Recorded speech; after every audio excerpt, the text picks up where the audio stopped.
I'm refinancing the house. Second mortgage. The papers are already drawn up. The words hung in the air above our Christmas Eve dinner table like smoke that wouldn't clear. My husband Marcus had just made this announcement between bites of honey-glazed ham, as casually as if he were commenting on the weather. Our son Jake, 17 and home from his first semester of college, froze with his fork halfway to his mouth. Our daughter Lily, 15, looked at me with eyes that asked if she'd heard correctly. The dining room smelled like pine and cinnamon, exactly the way it had smelled every Christmas Eve for the past 20 years. The same ornaments hung on the tree my parents had put up in this very spot 3 decades ago. This house, with its creaky third step and the kitchen window that never quite closed all the way, had been in my family for 2 generations. My mother had pressed the deed into my hands 2 years before she passed, making me promise to keep it in the family. Marcus cleared his throat, that little sound he made when he was about to say something he knew would cause problems. It's a great opportunity, Elena. Vanessa's launching her wellness business and she needs capital. I'm putting in $50,000. I set down my wine glass very carefully, watching the dark red liquid settle. The name wasn't new to me. Vanessa. I'd heard it whispered into his phone at odd hours, seen it pop up on texts he quickly swiped away. For 6 months, I'd been watching my husband of 20 years slip away from me in slow motion, his attention fracturing into 1,000 pieces that no longer included me. Who's Vanessa? Lily asked, her voice small. She's a colleague. Marcus's tone was clipped, defensive. A business associate. She's got this incredible opportunity with health supplements and wellness coaching. The company's about to explode. We'll triple the investment in 6 months. Jake put his fork down with a deliberate clink. Dad, that's my college fund. That's Lily's college fund. You said we had enough saved for 4 years at state for both of us. You can get student loans. Marcus waved a hand dismissively. Everyone does. This is more important. This is our future. Our future, I thought. Not Jake's future. Not Lily's future. Our future, meaning his and Vanessa's. I stood up from the table, my chair scraping against the hardwood floor. My father had refinished one summer when I was 10. Marcus, can I speak with you in the kitchen? Elena, not now. We're eating. Now, I said quietly. There was something in my voice that made him look up. I'd spent 6 months being quiet, being observant, being the wife who pretended not to notice the late nights and the sudden need for privacy. 6 months of feeling like I was slowly disappearing from my own life while he built a new one on the foundation of our family's security. He followed me into the kitchen, irritation radiating from him like heat. What's so urgent that it can't wait until after dinner? You're embarrassing me in front of the kids. I crossed to where my camera bag sat on the counter. Photography had started as a hobby after the kids were old enough for school. But over the past 8 years, I'd built it into a real business. Weddings, mostly. Portraits. Commercial work. Enough to sock away money that Marcus never asked about, money that I'd kept in an account with only my name on it. I pulled out the manila folder I'd tucked into the bag that morning. You want to talk about embarrassment? I handed him the folder. Let's talk about that. He opened it, his face going through a series of expressions I cataloged the way I cataloged light and shadow through my lens. Confusion, recognition, disbelief, fear. The first document was a quitclaim deed, dated 3 months earlier, removing his name from the house. The house my mother had left to me, the house that had never technically been marital property but that I'd added him to the deed for out of love and trust. The house he apparently thought he could refinance without my knowledge. You can't do this, he said, but his voice was thin. I already did. This house is my inheritance. My lawyer confirmed that I have every right to remove you from the deed, especially given the circumstances. What circumstances? I reached over and flipped to the next page. It was a bank statement showing a credit card I discovered he'd opened in his own name 4 months ago. The charges painted a very clear picture. Dinners at restaurants we never went to together. Weekend hotel stays during business trips that, according to his company's HR department, hadn't existed. Jewelry purchases from stores I'd never seen a box from. You've been very busy, Marcus. Behind us, I heard the soft sound of footsteps. I turned to see Jake standing in the doorway, his phone in his hand. Mom, he said quietly. I have something too. Jake had always been observant, even as a little boy. He'd been the one to notice when the neighbors were having problems, when his teachers were stressed, when something was off. 2 months ago, he'd pulled me aside during his Thanksgiving break and asked if Dad was okay. If we were okay. I'd told him we were fine, but Jake had seen through me. He'd started paying attention.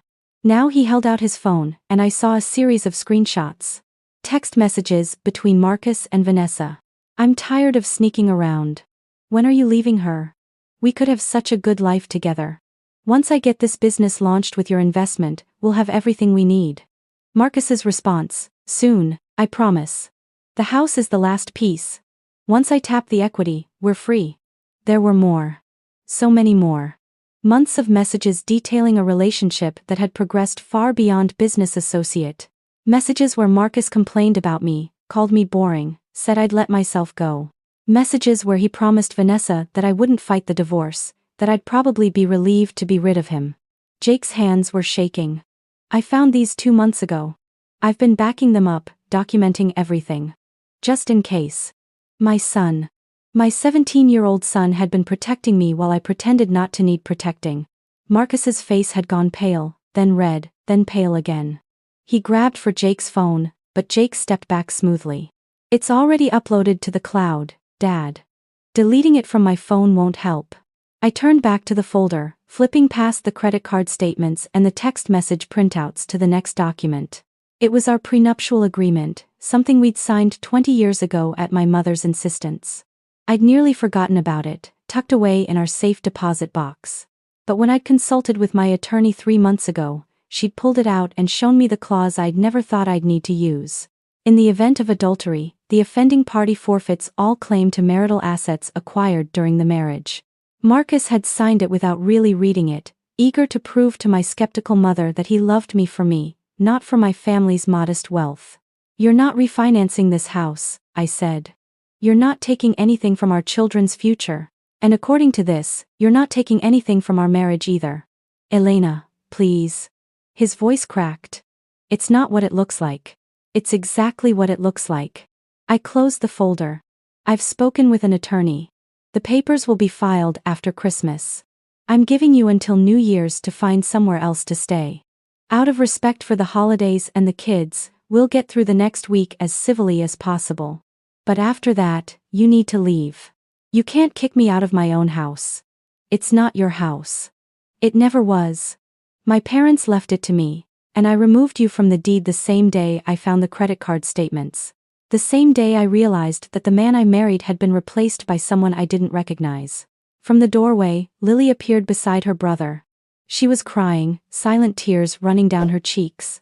Mom, she whispered. Is Dad really leaving us? I crossed to my children, putting an arm around each of them. The gesture felt symbolic, a line drawn in the kitchen of my childhood home. On one side, the family that mattered. On the other, the man who'd chosen something else. Your father made some choices, I said carefully. And now we're all dealing with the consequences. Marcus looked at the three of us, and I saw the moment he realized he was outnumbered. That whatever power he thought he had in this family, had evaporated the moment he'd announced his plans at the dinner table. This isn't over, he said, but it sounded more like a question than a threat. Actually, it is. That night, after Marcus had retreated to the guest room and the kids had gone to their rooms, I sat alone in the living room with the Christmas tree lights casting patterns on the walls. My phone buzzed with a text from my attorney, Diane, who was working even on Christmas Eve.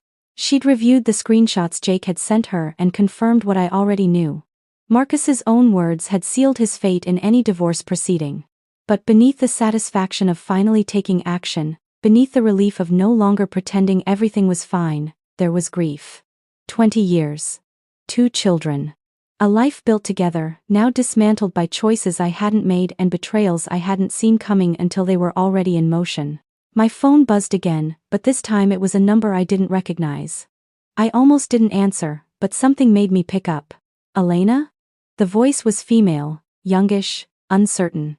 Is this Elena? Who's asking? My name is Vanessa. I think we need to talk. I should have hung up. I should have blocked the number and gone to bed. But curiosity, or maybe the need to understand what had seemed so appealing about this other life, made me stay on the line. I'm listening. There was a long pause, punctuated by what sounded like traffic in the background. Look. I didn't know he was going to do that tonight. The announcement. I told him to wait until after the holidays, to talk to you privately, but he said you'd understand. He said you two had an arrangement. An arrangement. I laughed, sharp and bitter. Is that what he told you? He said you'd grown apart. That you were practically roommates. That you'd both been thinking about divorce for years but stayed together for the kids. And you believed him. I wanted to. Vanessa's voice got smaller. He seemed so sincere. So ready to start a new chapter. He promised me that once he got the refinancing done, we could really build something together.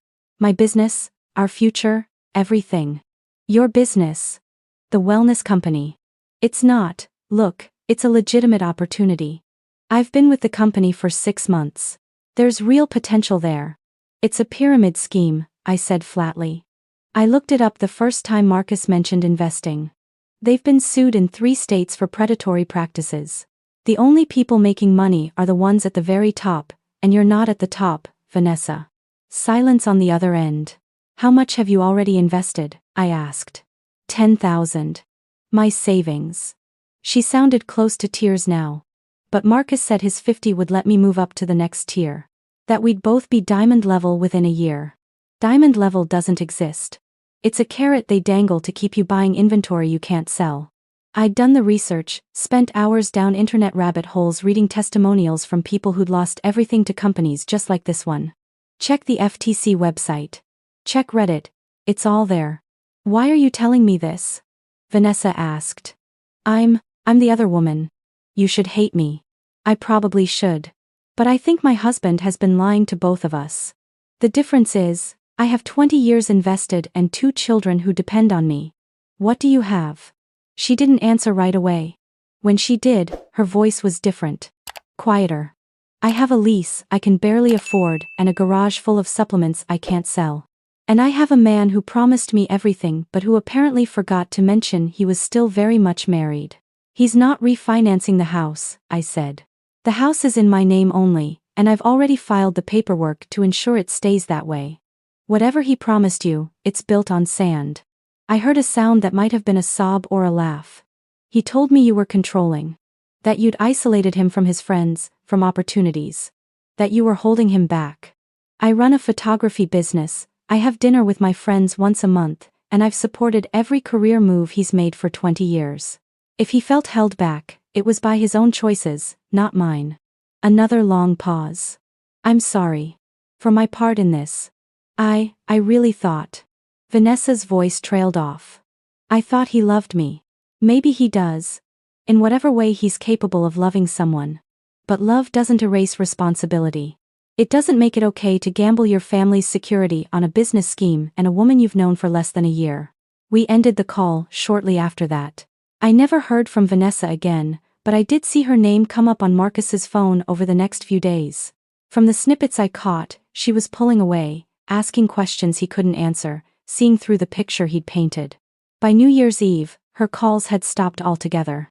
The week between Christmas and New Year's was surreal.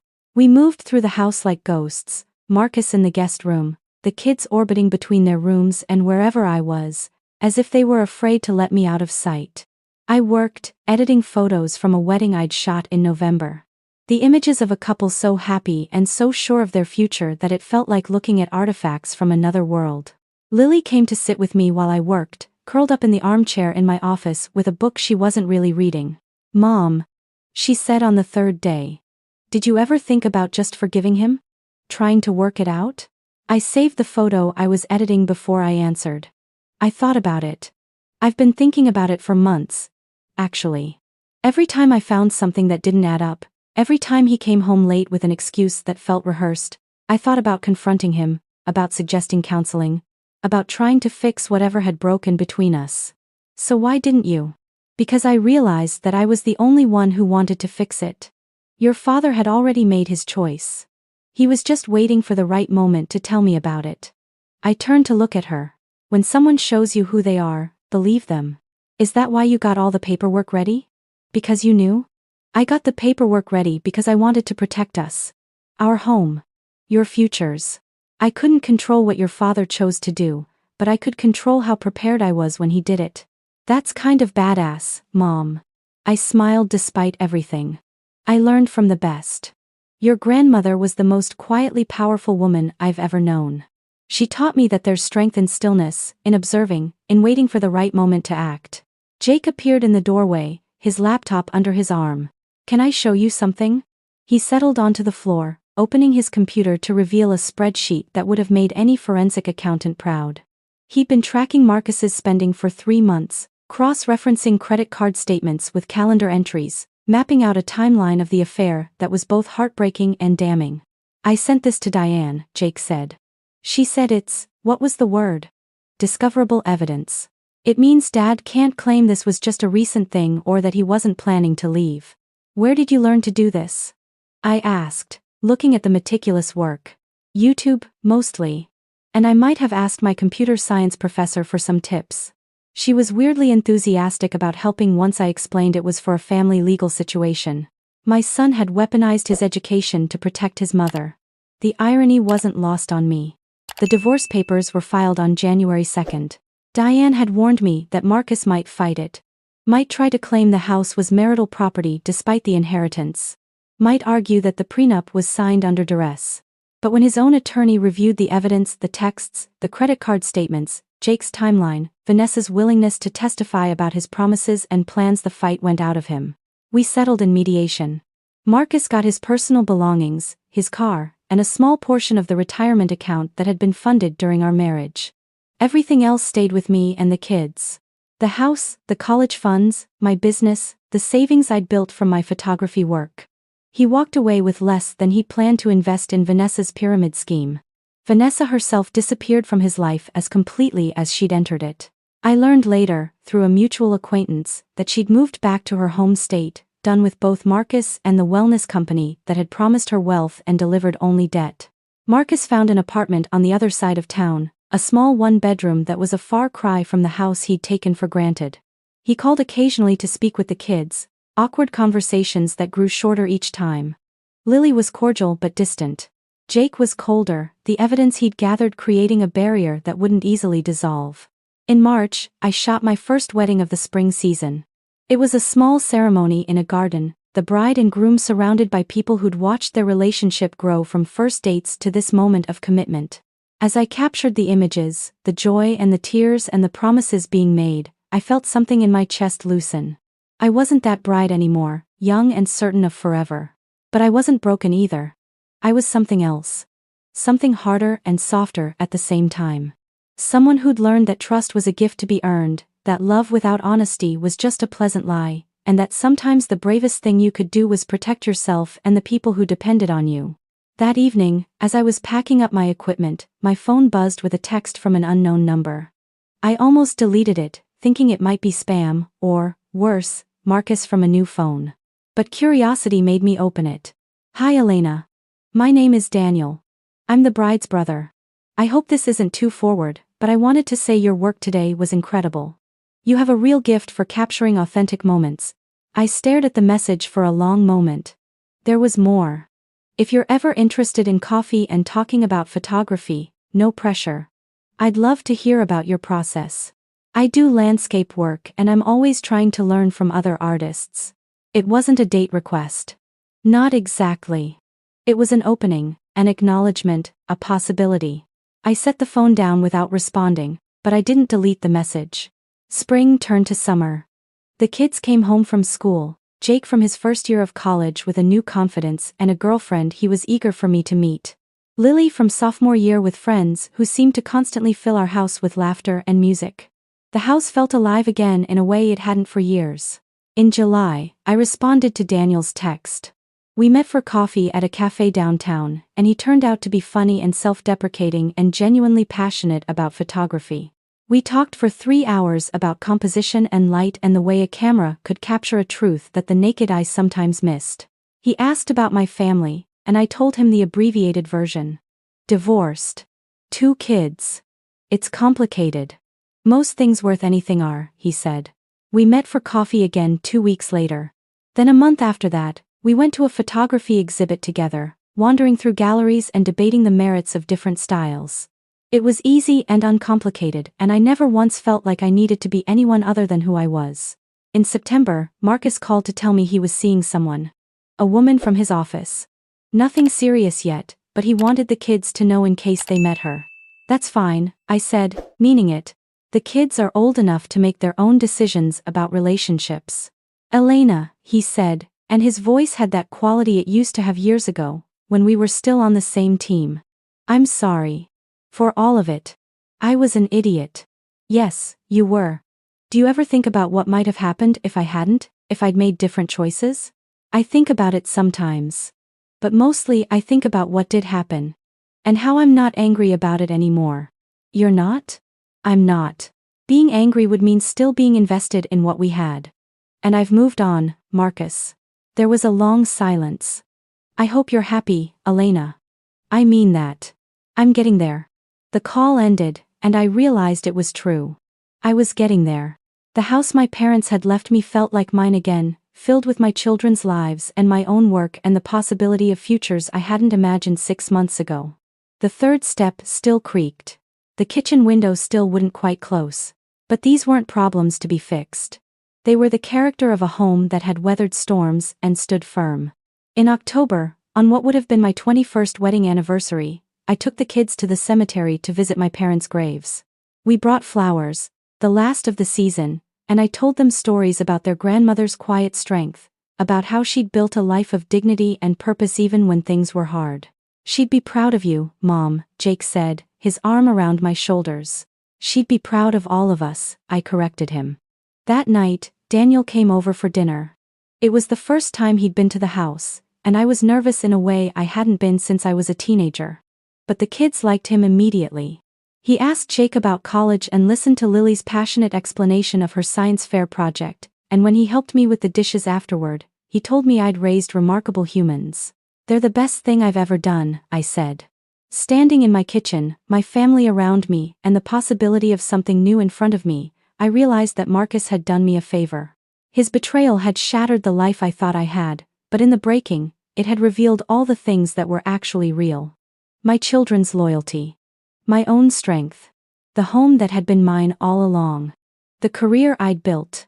The future I could still shape. The envelope I'd handed Marcus on Christmas Eve hadn't just contained documents. It had contained my truth, my boundaries, my refusal to accept less than I deserved. And in the end, that was the greatest gift I could have given myself. The Christmas lights came down in November, packed away for next year. In their place, I hung new art on the walls, photographs I'd taken of the kids and the house and the life we were building.